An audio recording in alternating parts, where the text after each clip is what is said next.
This is she. How can I help you? This is Officer Minkowski of the Hampton Police Division. I just got a text from you. Yes, you Would you like did. to speak to me or my boss, or Both. what's the situation? Okay. Well, So you what were just you encountered my son. And I did. from the information that I gathered, it was in response to an alleged assault that nobody could really say when it happened, whether it happened this morning, yesterday, or last week. Let's start there. I think that would be a good question for the investigating officer. I was just his backup. Would you like me to give you Mr. Hubbard's number and he can run through you the details of this? Yes, because the date is very material in this situation. Understandably. Then what I would do, if it's all right with you, is I'm going to text you Officer Hubbard's number Oh, because he's going to want to investigate. I stopped your son based on reasonable suspicion. that's what you say. That's not, He fit the description, is basically what it is. He fit the description. A young black man walking down with a white t-shirt and some black pants. The same thing he wear to work every day. it's not what I wear to work, ma'am. No, I said the same thing he wears to work Okay. every day. So at the end of the day, I'm a little confused. If you'd like to speak to a supervisor, I'll give you a number so that you can actually speak to Sergeant. Sure. Whenever you're ready to write that down. I'm ready to copy. Let's start with Investigator Hubbard. He's not an investigator. He's an officer just like me. Okay, so we got Officer Hubbard, and is he the one that is, spearheading this? He will have way more details than I will because, again, all I did was respond and detain him in reference to investigation. Okay, I would Mr. Hubbard's number. cool beans. More questions. I'm ready to copy. 757 751 3597. And do you have his email by chance? I don't. Okay, Gave no your problem. card, I'm sure it's got it on there. No, As far but that's fine. So as far as asking him questions, he's free to answer any questions you have. What I will say that is if you don't want to speak to him, if you want to just go above him because you feel that this is handled wrong, then the number that you would call is 757 Okay. 737. 6111. Yep, and you would basically ask for Mr. Hubbard, Mr. Minkowski, supervisor, and he could probably explain the situation in a way that will satisfy you. And if it doesn't, then so be it. I understand.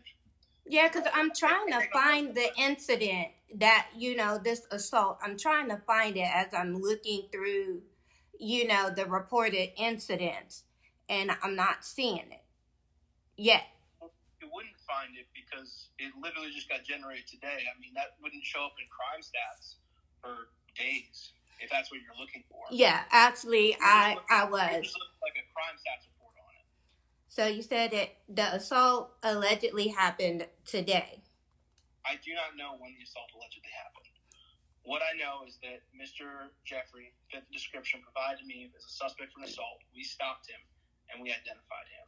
Okay. That's all on my end. But again, you can ask Mr. Hubbard about the time frame. And then if you don't feel satisfied with that answer, you can absolutely call supervisor and have him explain and review our process, see if we made any mistakes. Now, did you give Mr. Jeffrey's information to someone else outside of law enforcement? I did not. But if you're talking about the victim, and what we do in simple assault cases, what officers do in the Hampton Police Division is if there is reasonable suspicion to believe the assault occurred, you basically just identify the person and say, if you want to, you can go take out charges because for a simple assault, we don't have to make an arrest. Like with a domestic assault, we physically as officers have to arrest the person. But with a simple assault, we don't. So you, or not you, but this information on my son may be given to the alleged victim. It wouldn't be as invasive as like a social. It would be a name, a date of birth, and an address, which is all that's required from the magistrate to seek charges against somebody. Because that is also where I have an issue. If they don't know, if they can't provide that information on their own, nobody, including y'all, should be giving that information out because y'all do not know, whether or not the incident really occurred, or if this person is doing it for nefarious reasons, because it happens. Well, people do that all the time. They prosecute for nefarious reasons. That's why it's our job to investigate to the best of our ability. If we find probable cause, we find it. If we don't, they can still seek a charge. They could try, but without evidence, it's going to fall apart. You know what I mean? Exactly. And I'll contact Officer Hubbard to get the rest of my questions answered, because this stinks. It reeks of something really foul. And Hampton PD need to get it together, because I worked for y'all. I worked as a dispatcher there. It needs to change. You understand this process, right? Absolutely. Does it make it right? Well, that would be something that has been done about thousands of times in my 7-year career. I don't know if that's a question that Hubbard will be able to answer. You know what I mean? Yeah, but look at how often these things are getting overturned.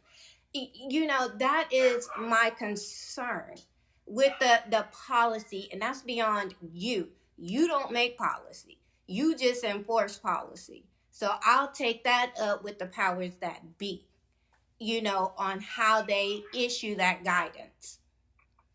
That's what my issue is. Not that you were following your orders, because that's what you do. That's your job. It's the guidance that's being given. That is my issue. So I'm going to contact Officer Hubbard and see if he has any more information regarding the day, time, and location of the alleged assault. Right now, that's all I really need. Awesome. Thank you. I appreciate you calling me, and I hope you have a good morning. Take yourself. You have a wonderful day. Bye.